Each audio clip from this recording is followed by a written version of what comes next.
kazwai muri yeZimbabwe nhasi rimwe zuva honguka zuro paya takakuratidzai takakupai mhuri ichitaura pamusoro pedambudziko remuti wemumango wakabereka nguva isiriyo, asi mushure mekunge mumango iwoyu wadyiwa mango dzacho, mwana mumwe akafa arowa nebhora rechikweshe akabva angofa zvisina tsarukano.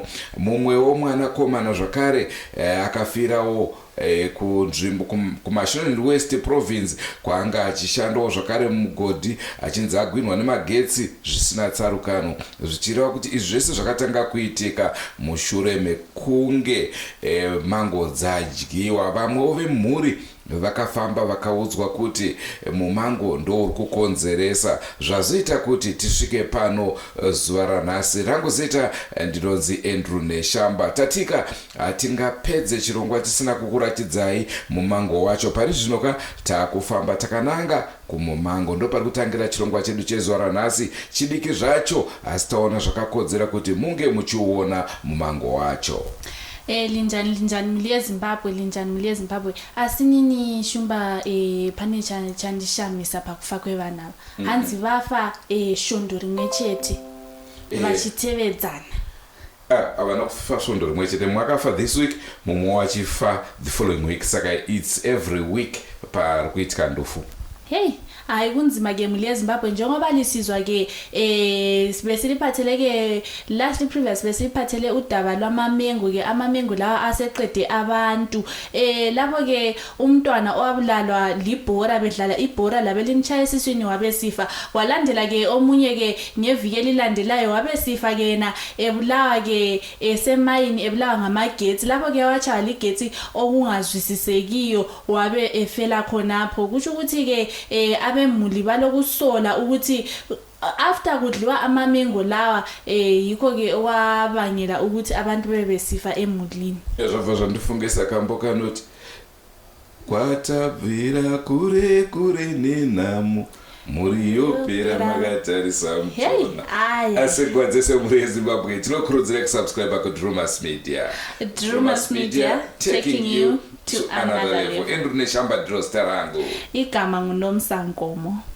Akandishedza kuti muti munomengo ndobva ndaendawo kudziona zvoshuwa ndikaona kuti angani 33 asi dzimwe dzacho anga atonhonga ndakazviona kuti dzadzingana, saka ndobva aita sei ndobva wazouyawo amwe akadziona wanga ari nawo ini ndobva ndakudzoka kuno kumba kwangu ingoshuwa dzadziri.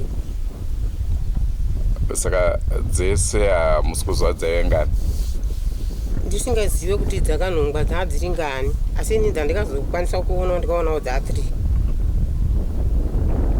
dzandikazoonawo.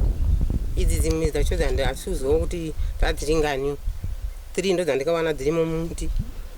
Yamangwana yacho ndobva ndazoenda kutarisawo mumuti mumwe ndikaona musisina, saka ndisiuziva kuti dzakatoona. Indonzi Nancy Makamba ndogara nzvimbo inonzi Makanyera. Ndakati tichienda kumvura ndakaona mango 2 dzakadonha mumuti, ndakanhonga mango dziye ndakadya, wandakadya wana varapa mukadzi wabamunini vatadya tese.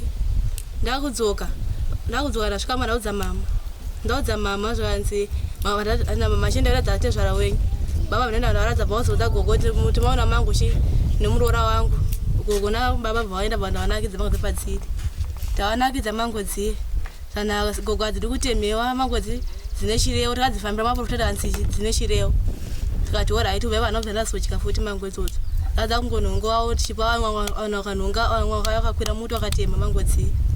Saka pamakadziona mango idzi makadziona dziri ngani? Dzadziri 5. Dzadziri 5. Ko tiri kunzwa dzaive 7 ndakaona dzadziri 7 ndakaona 5.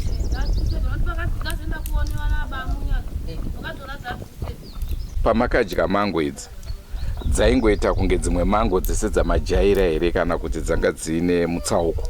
Dzasina na mutsauko, dzairenge mango dzatajaira kungodya dzichitonaka. Dzanga dzakatoibva mabhuru mango kana kuti tumango tudiki? Mabhuru mango. Hanzi anga ari pamwe chete ese? Munganyatsotisanangura mamira dzadzakaita?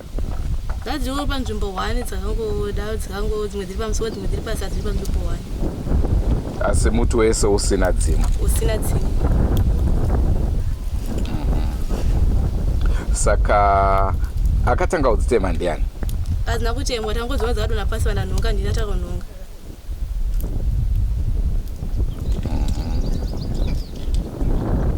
Saka dzakadyiwa navanhu vangani? Mango dzakadyiwa navanhu vakawanda. Inini nemukadzi wabamunini nabamunini wacho nemhuri yeapapa yese yakadya.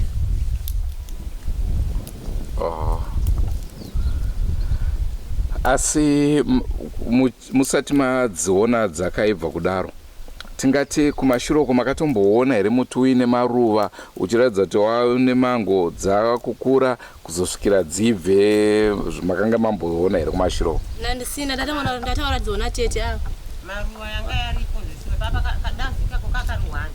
Saka kakano maruva yakatanga suwa maruva yanga yaripo kadazi hwani. Kakano maruva yanga karipo. Saka pamaruva paini hanazozviongorora kuti ndonti maruva yakazobereka mengo here ndakabva ndatoita kuwaraiwa. Asi akatanga ari maruva tichichora foja ndakayaona. Munenge muna February muna March kana kuti April po pasaziva. Suwa maruva yanga yaripo. Saka kuzokura kwadzo kwese hamuna kuona? Nakuzvitarisa ndakabva ndatozowaraiwawo, asi maruva yanga yaripo pari pakapazi hwani.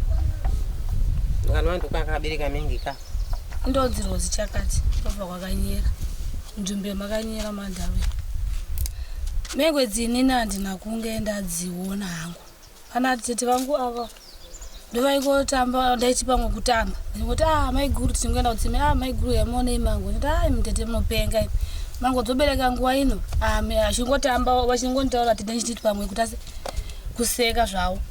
Ndobva ava nopo vakazoenda kutsime ndopodziona dzakadonha 2 ndopodya vana vachienda kutsime vhasanganawo nemumwe wavo vhwangu kuti ndikudya mango dzevho vadya shuwa vha vaenda vasvika nadzo kutsime vabva vakudya.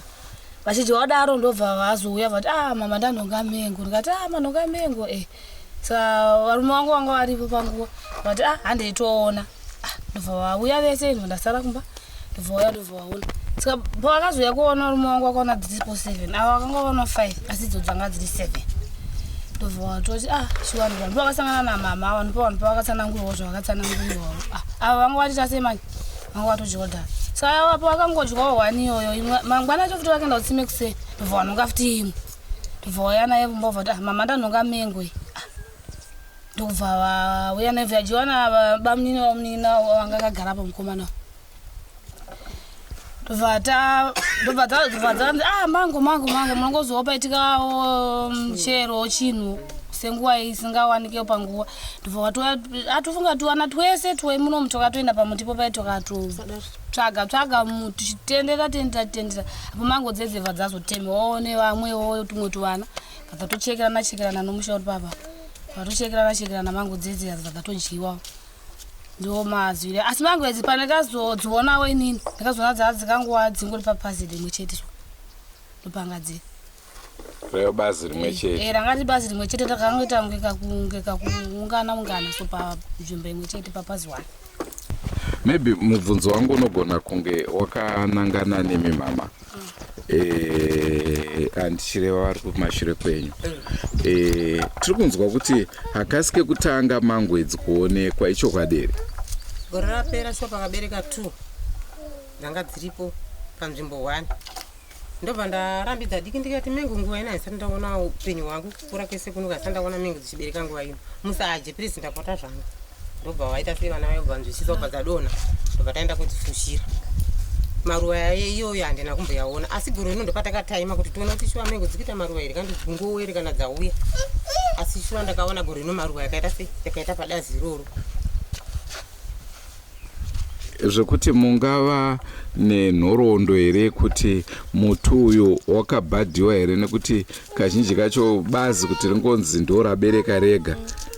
Kazhinji kacho inenge iri yekunzi muti wakaita zvokuchikwa kuti uzotanga kubereka mango idzodzo. Handizivi nokuti miti iyi haisiyo pano miti pana atete vaigara. Saka ndivo vakasima miti iyi. Ina handina ruzivo nazvo kuti wakawichikwa here kana kuti isu tikazongoona waita sei wakura tikazongogara pano wakura.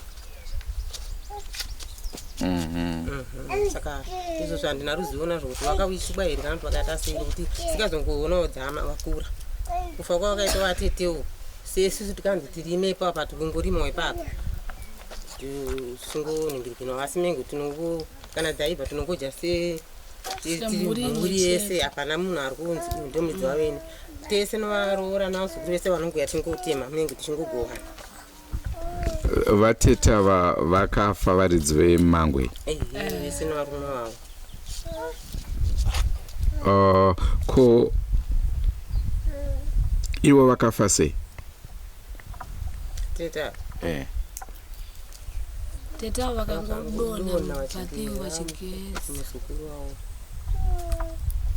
wavo vakadonha mubathing vachigezi ko vakadonha bhoto asi havana kufa panguva vakazofa yamangwana bana panguva yavakadonha iyoyo havana kana kuzokwanisa kana kutaura kana chimwe chinhu vakangota kungowani tiwo kuti vava nekubatsika kuti vava nekurarama dzamara kunze zvoita vakatochena ndobva vazoshaya zvokumaya vaswelera vari vapenyu vazoshaya zvokusiku patakavatakura chena nokukaranda vazoshaya zveusiku asi havana kana chavakazokwanisa kuita panguva yavakadonha yandifunga ndopanguva yavakatofa ipapo asi kungotiwo kwakangovawo kungopisawo kumunhu. Ko sekuru murume wavo murume wavo aipenga saka kupenga kwakaita ndobva vazomufamba navo bva vaenda navo karanda ndiko akazofirawo karanda bva vazoenda kuigowo kwavo kwamuizvo. nekuti tiri kunzwa kuti kudyiwa kwakaitwa mango kubva dzadyiwa vanhu vakungofa ichokwadi here? Tongoti pakangodyiwa mango pakazofa daisi nekuti pari kunzi pane 1 zazadyiwa pakafa daisi noti pane mukomana kafa nebhora ainzi akarwa nechikweshe bhora rechikweshi 2009 mukomana yanga ari form 1 kubva pazofa mwana wangu ine mukomana akatokura mai manje akafa musi wemati muruti 2009 mukomana wacho mudiki 2009 anga grade anga form 1 aitamba bhora asi anga ari wa 2009 mukomana wacho anga ari wa 2009 ndafunga kuti muri kuti akafa 2009 aiwa akafa mwana wa 2009 mudiki mukomana anga akarwa nechikweshe akafa ko afa izvinezvi akafa sei? akangaruka doma kusaka kuti akachipinda mumaini saka ndobva vinhu vari magetsi ari mumaini asi semhuri hamunawo here kufamba kuti munzwe kuti chii chiri kuuraya vana zvisina tsarukano? asati zvangu ndafamba mwana uyu akafa seuyu mumwe akashaya auya asi weduwo muno makanyera mwana womukuwasha aigara nambuya wakabereka mai vake nababa vake vakaramba ndobva akura achengetwa nagogo akabereka mai vake nekuti akafira mumusha mambuya vake vakabereka mai vake. zviri kuti pakubvunza kudaroka ndezvekuti pari kunzi pakaonekwa mango 7 mukufamba semhuri pari kunzi pakazobuda kuti pakadyiwa mango dzanga dzisina kuti twasa. Naizvozvo mango idzi dzaive 7 ini zvikunzi kwafa vanhu 2 vamwe vakutya kuti hatichazoti ndiani achateera futi nekuti vari kufungidzira kuti dzinofanirwa pachafa vanhu vanokwana kuita vangani 5 zvichienderana nemango. Ndosaka maona tazouya tichida kunzwisa kuti hako mango idzi dzakambonyatsomira sei. Imi matisi kuti ndimi varidzi vemango aiwa, asi chatanga tichida kwamuri kungotitsanangura ruzivo rwenyu pamusoro pemango uyezve zviri kutyirwa nevamwe vemhuri. Hamunawo here kutya kwakadaro? panguva shwaya dzikaonwa ine chinzwa natete vangu vachindiya ndaitoti mimi tete munopenga minguva inoyi kungowanike mangu tete avati maiguru mune mangu tichingopesana nawo chingenda kudzika ende shuwa panguva yadzikaonekwa panguva yandakataurwa natete ava ndaichikuseka vari kutoseka zveshuwa isingazi kuti watori serious pandakazoona chinhongwane vava vachitoti vakuenda usiku asi shuwa takakashamizika nazo nokuti panguva yachoka mengo hadziwanike panguva yacho iyoyi saka takatoshambidzikawo nazvo nokuti nguva ino yaichava nguva yemengo. Asi mubvunzo wangu uri kuti hamusi kutyawo here kufa sezvo pari kunzi ndofu dzinogona kunge dziri kukonzerwa nemumango? Totya nochisa nekuti hatisataona kuti nguva ino mengo dzinobereka nguva tinoziva nguva yemengo asi nguva inoyi zvinokashamadza. Ndini Clement Kanyera, Sabhuku Kanyera, number 1. Nawo yemango tikunzwa vana vamumusha muno vachitsanangura kuti kune mango dzakadyiwa mushure mukuonekwa kwadzo muna mejuna. Saka mushure mazvo ndichinzwa nawo yemango ndopandakazonzwa ichinzi zvakonzeresa kuti rufu rwuitike. Kune vanhu vaviri vakafa nenhau iyi kunzi mango. Saka ndikatadza kuziva zvakanaka kuti ndinibatira panani nhau yacho kuti akanyatsoiziva nhau zvayakaita ndiani. Saka ndinokwanisa kuzoenda zobata hangu ipapo asi ndakazvinzwa zvichitaurwa nevana muvhireji mangu. Nekuti isusu mubvunzo wangu uri kuti kana dambudziko richibva kumuti wemumango ko wadiwa temwa hapana kumboitwa upfungwaidzero kuti muti wayo ngautemwe zvawo? Zvakufunga kutemwa kwomuti zvaitonge zvizofanira kuitwa zvagarirwa pasi zvazikanwa kuti munhu ndio zvikonzero zvacho. Uyezve mhuri yenyu tinounzwa kuti iri kufa zvisina tsarukano uyezve ndufu dzacho hadzisi kutora nguva. Pane here zvamaitawo sevakuru vemusha kuti muedze kuona kuti chii mafamba sei mhuri? Pasati pasvika. Muri kumira here kuti mutange mapera? Kwete. Kurarama ndokwati kutonyanyoda. Asi mimi sekuona kwenyu manzwawo zvemango izvozvizvi munofungidzira kuti zvarevei? Handina zvandaziva kuti zvingadai zvaridudzirei pamusoro penhau dzemango asi kuti kamwe kapfungwa kakazunguwe kuti kana zvakadaro zvaitoda kutogarwa pasi toona kuti zvingadudzira chii zvazvinoita. Muri yeZimbabwe ndofunga sezvo maonera muri kuita pari zvino takuenda kunoratidzwa mumango wacho wemango dzisina kuibva munguva yadzo. Uone njani? Muri yeZimbabwe ke lapha sesisiyotshengiswa ke isihlahla somengo leso okucatshangela ukuthi yiso esiqede abantu emulini njengoba libona yikho lapha esiyakhona kathesi. Awusikutshya here kusvika pamango? Ngiyesaba shumba sezozama khona athi ngihambele emuva kwabo bonke ngoba okuqala ukubamba uqala abaphambili. Ndona uyiri kuitika kuno kuMount Darwin. Ndofunga mimango yatiri kuenda muri kuiona. Takunoratidzwa wacho mumango waita mango dzazoita kuti muri izoti aiwaka kochi chiri kutora nzvimbo. Nekuti sekutaura kwataita takafonerwa isusu vana vakutya vakuti nhaimi saka who is next? Unongofa unongopatika wadonha, mumwe akarowa nebhora akafa, mumwe abatwa nemagetsi akafa. Manzwa zvataurwa paya zvakasiyana siyana, vanhu vari kungofa zvisina tsarukano.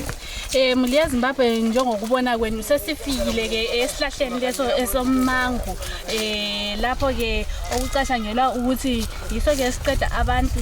Lapho ke sitshelwa abantwana ukuthi hayi sina sicabangela lesi sihlahla ukuthi singabe siyiso esisiqedayo. Sicelani lisincedise. Inini ndatadza kunzwisa chinhu wani kuti seko mango wacho usina kungotemwa zvazorora zvakadaro.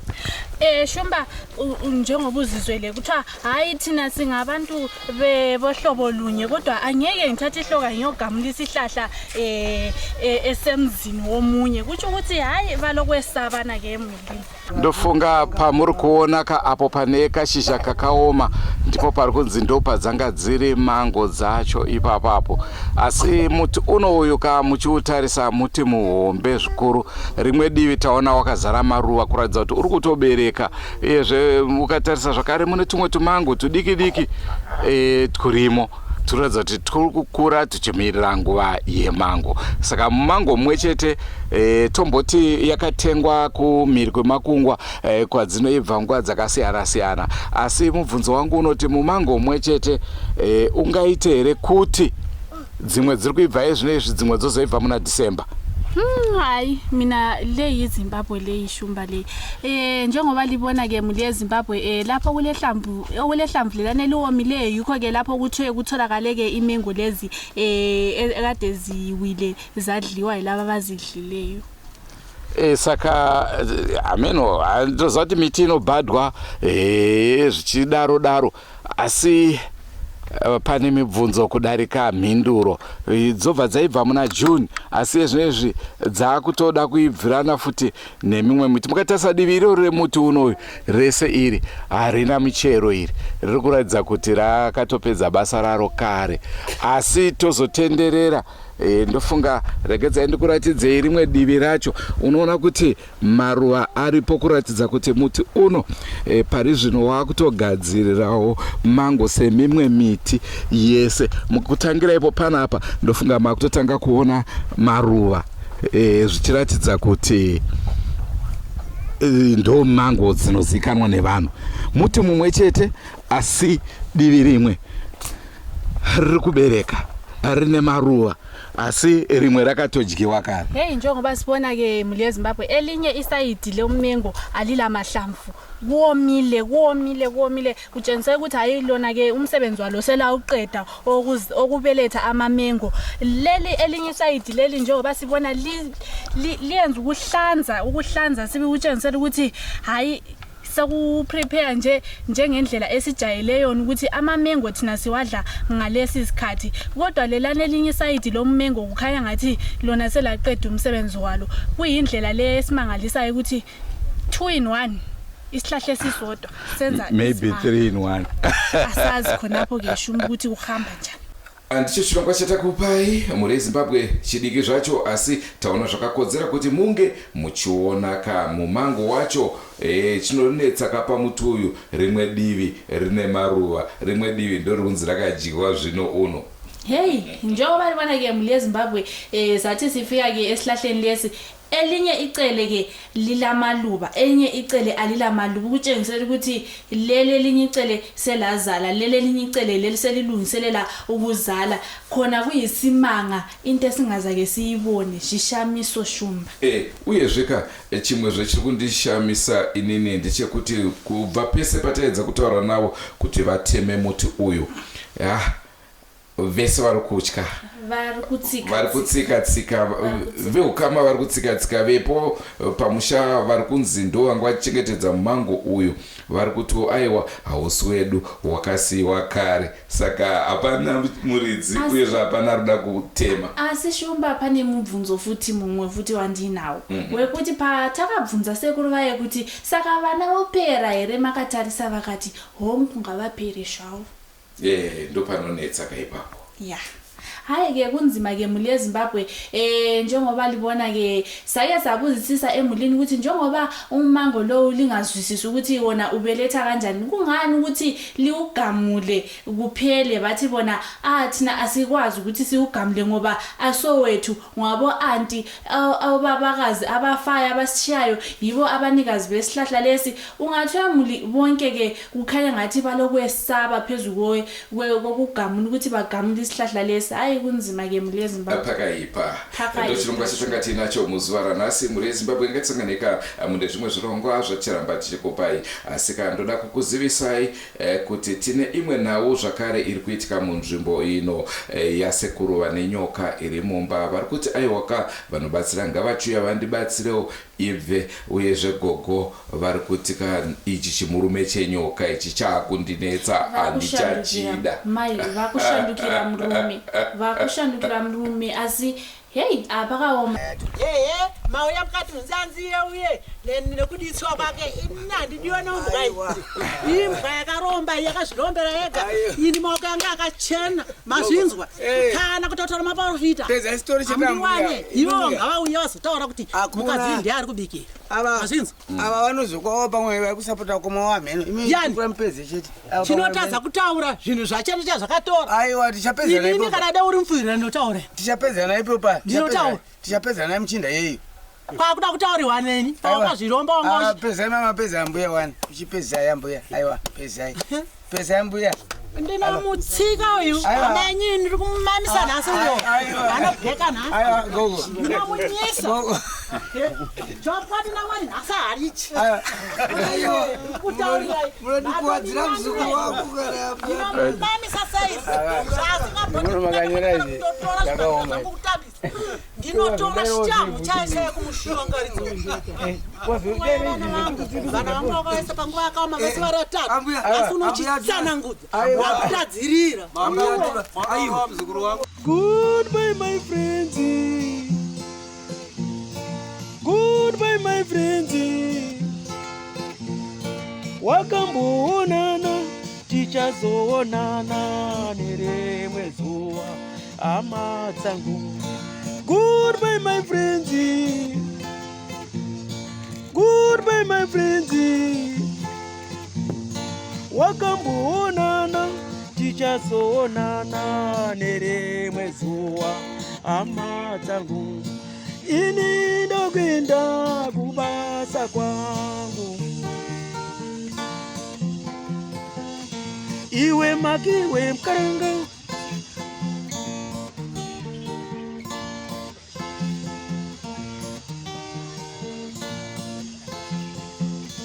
Iwe makiwe mkaranga.